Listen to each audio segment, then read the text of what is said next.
महाराष्ट्राचा अभिमान महाराष्ट्र दिन राज्यात स्थानिक स्वराज्य संस्थांच्या निवडणुकीचा जोर सगळीकडे दिसत आहे।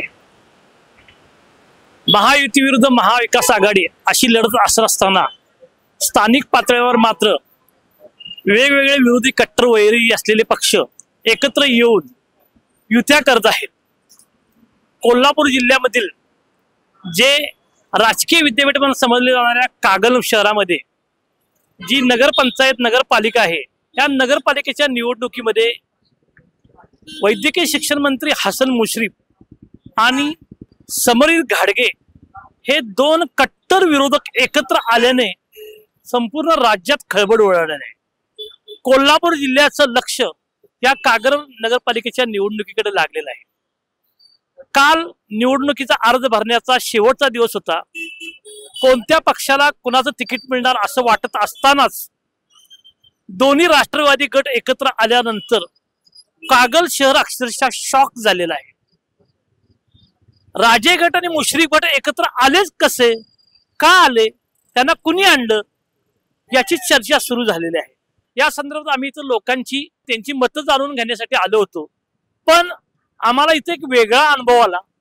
इथं अक्षरशः अघोषित आणीबाणी आहे, कोणीही बोलायला तयार नाही, सगळे शॉक झालेले आहेत, काही संतप्त प्रतिक्रिया आलेल्या आहेत, दोन्ही गट एकत्र आलेले आहेत। त्यामुळे कार्यकर्त्यांनी काय करायचं, कार्यकर्त्यांना वाऱ्यावर सोडले झालेलं आहे, निवडणूक लागायला पाहिजे, बिनविरोध होता कामा नाही, या दृष्टीने अशा प्रतिक्रिया थेट न येता लोक कॅमेरा समोर न बोलता आपली मतं व्यक्त करतायत। पण कॅमेरा समोर येऊन बोलायचं धाडस कागलमधले राजकीय पक्षाचे कार्यकर्ते, पदाधिकारी, नेते हे कोणच दाखवत नाही आहे। पण शिवसेना शिंदे गटानं मात्र या मुश्रीफ आणि राजे गट यांच्या विरोधात शड्डू ठोकलेला आहे आणि त्यांनी निवडणूक लढण्याचा निर्णय घेतलेला आहे। एकंदरीत कागलची जनता काय कौल देते याकडे सगळ्यांचं लक्ष लागलेलं आहे। सर्व एकंदरीत कागलच्या राजकारणामध्ये गेले 10 वर्ष घाडगे आणि मुश्रीफ हे कट्टर विरोधक होते, एकमेकावर टीका केली, गल्लीपासून दिल्लीपर्यंत ईडीपर्यंत हे प्रकरण गेलं आणि अशा वेळेला हे दोन्ही गट एकत्र आलेले आहेत। तर त्यावेळेला तुमचं काय म्हणणं आहे? हे बघा साहेब, कालपर्यंत आम्हाला मलिदा आवडत नव्हता, पण आजपासून मलिदा का आवडायला लागला हे काय आम्हाला कळालं नाही। मलिदा बरोबरच मलिदा का चालला हे पण काही कळत नाहीये। आता जर मलिद्यात जास्त मीठ पडला असेल तर लोकांना ते अपचनी ठरेल आणि लोकच मग त्या मलिदाचं उत्तर देतील। नाही, पण एकंदरीत हे दोन्ही गट यायचं कारण काय, म्हणजे एकंदर विरोधक असताना तुम्हाला असं काय वाटतंय? आता त्यांचं कारण त्यांना माहिती असेल। आमचा जर ते जर विकासावर लढत असतील आणि विकास जर चांगला झाला असेल आणि जर आता तुम्हाला सांगायचं झालं तर निवडणूक लागण्याआधीच काही म्हणजे तिकडे जे आता युती झाले त्यांनी अशी बाईट दिली होती की आम्ही आता वेगळं लढतोय किंवा हे करतोय। आता त्यांची काय युती झाली हे त्यांनाच माहिती असू शकते, आम्हाला काही माहित नाही। की एकंदरीत घाडगे आणि मुश्रीफ हे एकत्र आल्यामुळे दोन्ही गट प्रबळ झाले आहेत। कागलच्या राजकारणामधला एक जो संघर्ष संपला जाईल असं म्हटलं जाते आणि जनता त्याच्या बाजूने येईल असं म्हटलं जाते। प्रबळ फक्त जनता आहे, गट आहे ना, पक्ष आहे ना, कोण आहे। प्रबळ आहे ती फक्त जनता आहे। ती 2 तारखेला योग्य ते बटन दाबेल आणि प्रबळ कोण आहे ते दाखवून देईल। ही निवडणूक बिनविरोध करण्यासाठी मोठ्या प्रमाणावर प्रयत्न सुरू आहेत का? भरपूर मोठ्या प्रमाणात म्हणण्यापेक्षा आता असं वाटतं की साम दाम दंड भेद आमच्या बरोबर वापरले जातील, पण आम्ही त्याला बळी पडणार नाही आहोत। आम्ही 24च्या 23 सीटा आम्ही उभा केलेत, प्लस नगराध्यक्ष पदाचे कॅन्डिडेट, असे आम्ही 24च्या सीटा लढतोय आणि लढणार आहोत। एकंदरीत शिवसेना जो उभाटा गट आहे तो आणि अन्य कुठल्या पक्षांच्या बरोबर युती वगैरे काय करणार त्यांची काही कल्पना आम्हाला नाही आहे, कारण आम्ही फक्त आमच्या शिवसेनेमार्फत बोलू शकतो की आम्ही 24 सीटा लढतो। त्यांचं काय चाललंय ह्याच्याशी आम्ही कधी चर्चा केली नाही आणि करणारही नाही।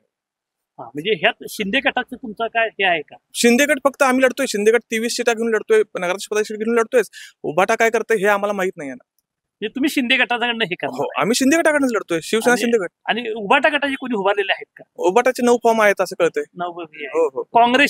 काँग्रेसचे पण 4 फॉर्म आहेत। मग मला सांगा की एकंदरीत घाडगे मुश्रीफ गटाच्या विरोधात तुमचे जर संजय मंडलिकांनी सांगितलं की आपण तर एकत्र लढायचं, काँग्रेस, उभाटा, शिंदे गट, तर ह्या दृष्टीने असं काही प्रयत्न? ही अनैसर्गिक युती ठरेल आणि ही लोकांच्या प्रश्नी पडणार नाहीये। आम्ही त्यांच्याशी युती करण्याचा आमचा काही मानस नाहीये।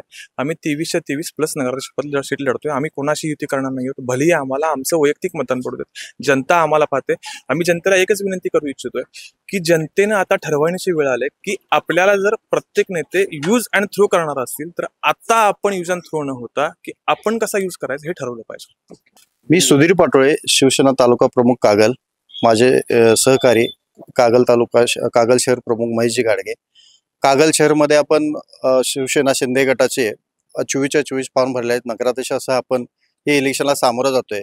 आणि आपण कालच आता प्रसारमाध्यमातून पाहताय सगळीकडं की हे अभद्र अशी युती समोर आलेली आहे. ही जनतेला कागलमध्ये हे जनतेला रुचेल असं मला वाटत नाही, कारण ही कागलची जनता स्वाभिमानी आहे. महाराष्ट्रामध्ये कागल हे राजकीय विद्यापीठ म्हणून समजलं जाते आणि इथं चुकीचं करून चालत नाही. स्वतःच्या स्वार्थाचा निर्णय घेऊन इथं चालत नाही.